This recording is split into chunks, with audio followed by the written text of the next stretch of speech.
Special episode today. I'm Brandon, Outsider Information here on Versify, and we are going to get back to regular programming once I am done with school in about 14 days. Not like I'm counting down or anything, but we are very close, and I can taste it. So, got that to look forward to, and we'll be jumping back into doing some regular stuff because I've got a lot of things that I've queued up that I just haven't had the chance to record and get out there. So anyway, I love the NFL draft.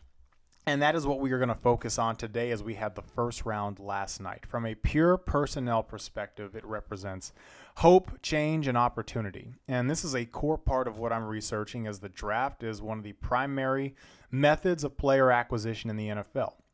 Now, what differs in an organization is you don't pick all of your employees at the same time, and certainly not on live television in the public view.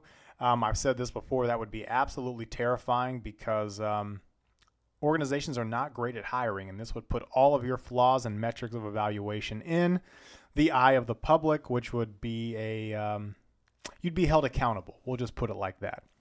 But the thought is, what can an organization learn from watching the NFL draft?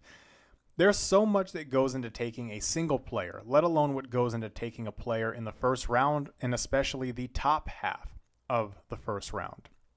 Similar to the rates of retention in an organization where turnover can sometimes be 30 to 40%, but it's really not that bad when you compare that to an NFL roster, which is close to 60%, so you can put some of that in perspective. Organizationally, the process of finding the right people, not just people, is fundamentally broken. It's broken because when hiring, rarely are you in the position that an NFL team is, with the time to make a selection after a lengthy evaluation of all your options. A little teaser to what I'm researching. But much of the interview process is done in real time, mainly while your organization is losing productivity and you're under pressure to just make a decision. Get somebody in who can fill the void and potentially stop the bleeding. The problem is, it's like putting a Band-Aid on a bullet wound if you don't properly vet and ultimately make the right selection. Now, I'm not going to spend this time breaking down a ton of picks, give critique, because there's enough of that. I am going to look at something specific. But the 32 players picked last night, they are the best of the best in the world at what they do, and they and every other player that will be picked this weekend represents a lotto ticket.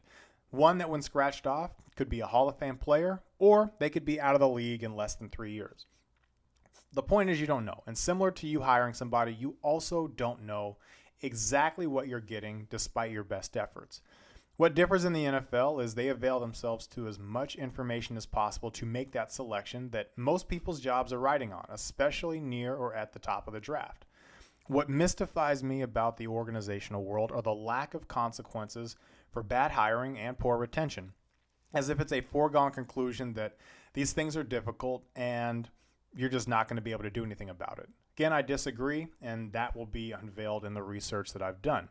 These are difficult things, but in the world I'm from, if you select poor talent, build a poor roster, and lose a ton of games, you're going to get fired. And the premium that is placed on each individual pick is astronomically high.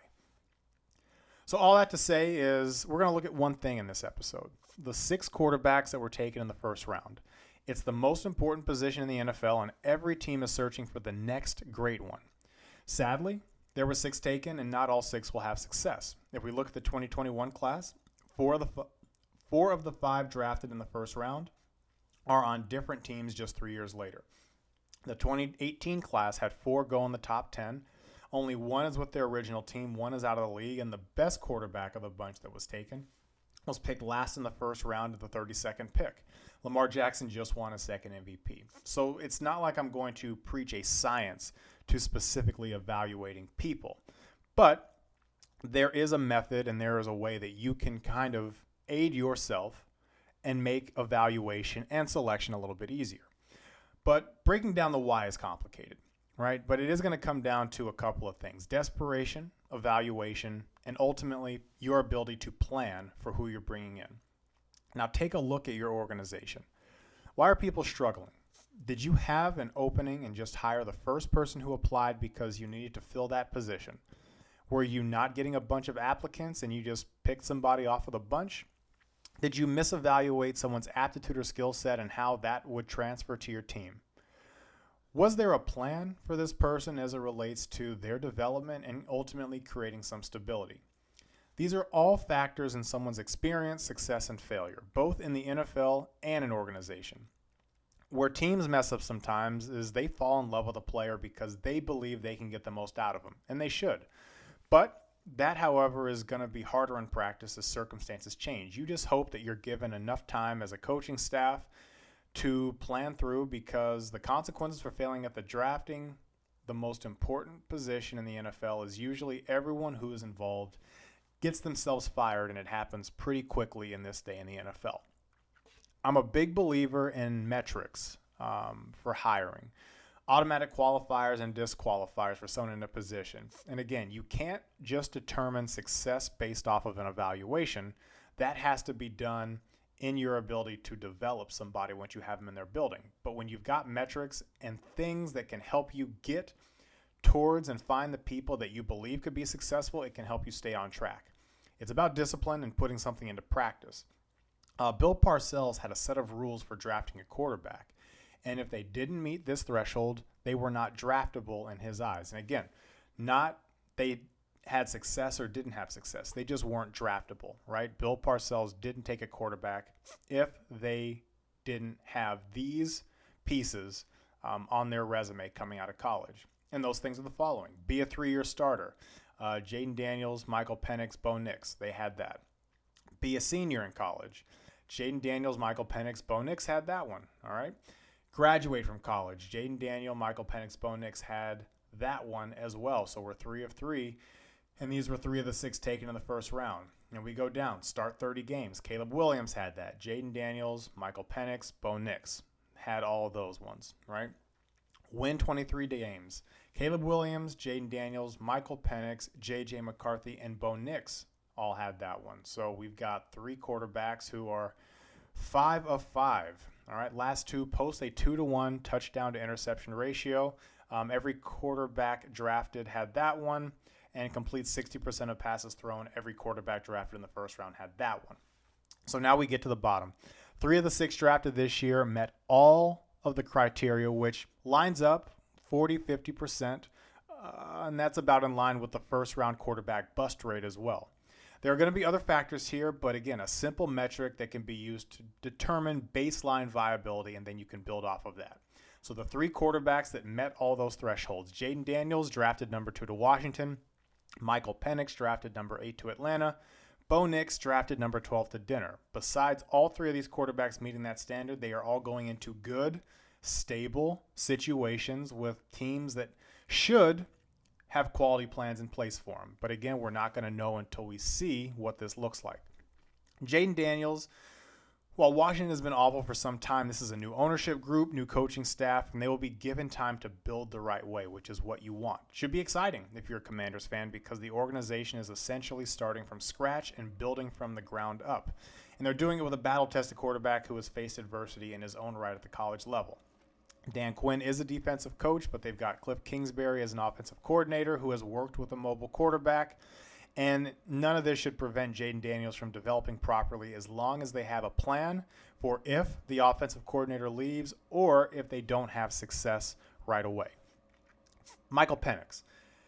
I love winners. And Michael Penix transferred to Washington, and suddenly they found themselves in a championship game 2 years later after being 4-8, I believe, before he arrived. So what I love about this is he doesn't need to play early, right? In the past, drafted high or not, quarterbacks sat, watched, and took over when it was their time.